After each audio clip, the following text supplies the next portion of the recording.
जन्म जीवन मरण अनादि परम कारण ताहते गढ़ुची भांगुची शून्य स्थान करी पुराण पाप धोई जीव पुण्य मिली जीव मरीगला परे स्वर्ग को जीव जी पढ़ुथिबा भागवत हा कृष्ण बोली जाऊ जीव हा कृष्ण बोली जाऊ जीव हे माधव हा कृष्ण बोली जाऊ जीव हा कृष्ण बोली जाऊ जीव। पर सरीजीव यात्रा वर्ष 2024-25 चलित वर्ष यात्रा जगत में चल सृष्टि कर नाटक ठाकृष्ण बोली जाऊ जीव आ ये नाटक सारा ओडिशा रे दर्शक मान हृदय को छुईवा नाटक और प्रति यात्रा मंच 2 ରୁ 3 ରାତି धरी मंचस्थ नाटक से नाटकर जी अच्छा कंठशिल्पी जे कंठदान करते उपेन्द्र भाई सहित अधिक आलोचना देवता समस्त दर्शक देवता को भूमिष्ठ प्रणाम एवं स्वागत। ये नाटक थोड़ा सारा ओडिशा दर्शक मान हृदय को छुई नाटक नहीं कौन कहे नाटक जमते गाँ परिमल धोबाती ठूँ आम आखड़ा घर जानी जे नाटक ए वर्ष एतिकी रेंज को जीव बोली जना पड़ी जाता आखड़ा घर बासी भल भल आर्टिस्ट समान रही नाटक लिखिं निहारंजन महांती बढ़िया लेखा निर्देशनार भार संभाली प्रशांत नायक बलिया सार सी भी बढ़िया निर्देशना देते संगीत को निर्देशना देते कृपा सिंधु बेहरा एकन सर बढ़िया गीत गीत है बेलू आम जानी जे मनरे आशा था गीतटी निश्चित भाव में एतिकी मात्रा दर्शकों पाखे पहुँचब से भगवान दयार माधव दयार धन्यवाद दर्शक देवता नाटक आरंभ शेष पर्यटन आपंकर आलाप गीत दर्शक मैंने आपन कहीं फोकस कर भयस आसूँ सिंगर आसूँ दर्शक जो उत्साह आप प्रति मंच में अनुभव करते सेटा तो भारी खुशी लगे टाइटल गीतटी मु गाए 50% ऑडियंस मत ही चाहती कि गीतटा किए गाँच भारी खुशी लगे मन पेट पूरी जाए वैसे नाटक 2 पद रखिए जेतु म्यूजिक नहीं प्लेन में 2 पद रखिए निश्चित निश्चित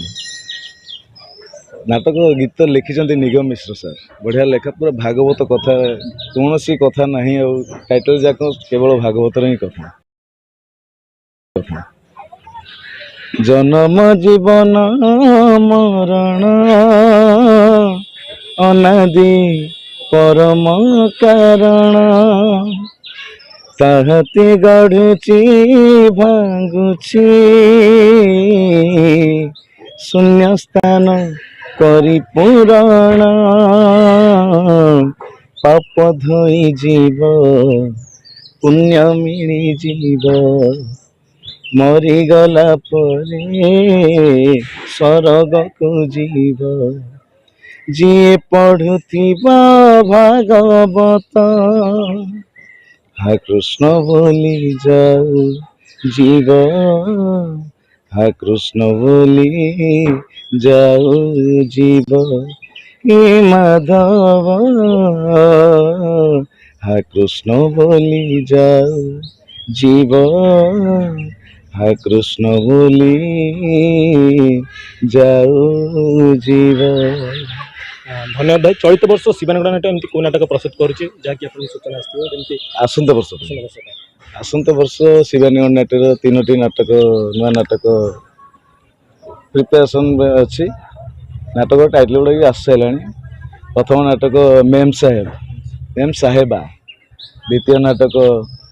एमन काशी वृंदावन एवं आउ गोटे नाटक हम रज सुंदरी को सज सिंदूर आसंत वर्ष में आप शिवानगढ़ हाँ मैं वर्ष भी रही 2025-26 शिवानगढ़ भाई जन यात्रा जन आगे सिंगर मंजुश्री जहाँ अवस्था भी स्वास्थ्य बहुत गुरुतर रही अनेक माध्यम निवेदन कर समस्ते प्राय यात्रा इंडस्ट्री जिते यात्रा इंडस्ट्री अच्छे समस्ते प्रभु पाखे जगन्नाथ पाखे प्रार्थना कर शीघ्र आरोग्य लाभ करूँ मंजुश्री एवं पुणी आसिक दर्शक मन को एंटरटेनमेंट करूँ आम भी चेष्टा प्रचेषा गुंडुची मूषा साजी चलईचु देखा जाऊ कौन हो भगवान कथा ତାଙ୍କ ଭାଗ୍ୟ। ଦର୍ଶକମାନଙ୍କ ଭାଇ ପ୍ରତିକ୍ରିୟା କ'ଣ ରହିବ? ଦର୍ଶକମାନଙ୍କୁ ଏତିକି କହିବି ଯେ ସଙ୍ଗୀତ ମାଧ୍ୟମରେ ହେଉ କି ନାଟକ ମାଧ୍ୟମରେ ହେଉ ସବୁବେଳେ ଭଲ ଜିନିଷକୁ ବେଶୀ ଆକ୍ସେପ୍ଟ କରନ୍ତୁ, ଖରାପ ଜିନିଷକୁ ଆଭଏଡ଼ କରନ୍ତୁ। ବର୍ତ୍ତମାନ ବହୁତ ଗୀତ ଆସୁଛି, ମାସରେ ପ୍ରାୟ ଦେଖିବେ 30 ଦିନରେ 30ଟା ଗୀତ ରିଲିଜ୍ ହେଇଯାଉଛି। ଯିଏ ଯାହା ପାରୁଛି ଲେଖୁଛି, ଯିଏ ଯାହା ପାରୁଛି ଗାଉଛନ୍ତି। ତେଣୁ ମୋର ସେତିକି ଅନୁରୋଧ ଦର୍ଶକ ଦେବତାମାନଙ୍କୁ, ଭଲ ଭଲ ଜିନିଷକୁ ଆକ୍ସେପ୍ଟ କରନ୍ତୁ, ଖରାପ ଜିନିଷକୁ ବର୍ଜନ କରନ୍ତୁ। ଧନ୍ୟବାଦ। ଆମେ କଥା ହେଉଥିଲେ ଯେ ଅଛନ୍ତି ଯାତ୍ରା ମୌଡ଼ମଣି ଶିବାନୀଗଣର ସିଙ୍ଗର ଉପେନ୍ଦ୍ର ବେଙ୍କ ସହିତ। ସେ ତାଙ୍କର ମନର ଅନେକ କଥା କହିଲେ ଏବଂ ଚଳିତ ବର୍ଷ ନାଟକ ହାଇଲାଇଟ୍ ହେଇଥିଲା ଯେ ସାରା ଦର୍ଶକମାନଙ୍କ ହୃଦୟରେ ଆକୃଷ୍ଟ ବୋଲି ଯାଉଥିବ। ଅଧିକ ଅପଡେଟ୍ ପାଇଁ ଆମ ଚ୍ୟାନେଲକୁ ଲାଇକ୍, ସେୟାର ଏବଂ ସବସ୍କ୍ରାଇବ୍ କରିବାକୁ ଜମାରୁ ବି ଭୁଲନ୍ତୁନି।